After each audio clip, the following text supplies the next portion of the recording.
ஒரு பெண் தன்னோட பக்கத்து வீட்டில் மிகப்பெரிய மாமரம் இருக்கிறத பார்த்து நம்ம வீட்டில் இந்த மாதிரி இல்லையேன்ற பொறாமையில் டெய்லி குப்பையை எடுத்துகிட்டு போய் அந்த மரத்துக்கு கீழே கொட்டிக்கிட்டே இருந்தா.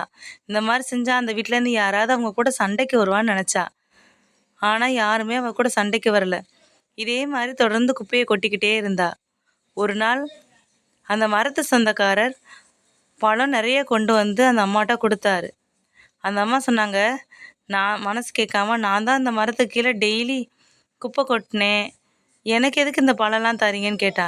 எங்கள் வீட்டில் இருக்க பெரிய மாமரமே இதுதாம்மா, நீ கொட்டின குப்பையில் தான் இந்த மரமே காய்ச்சிருக்கு, காய்க்காத மரம், அதனால தான் உனக்கு கொடுத்தேன்.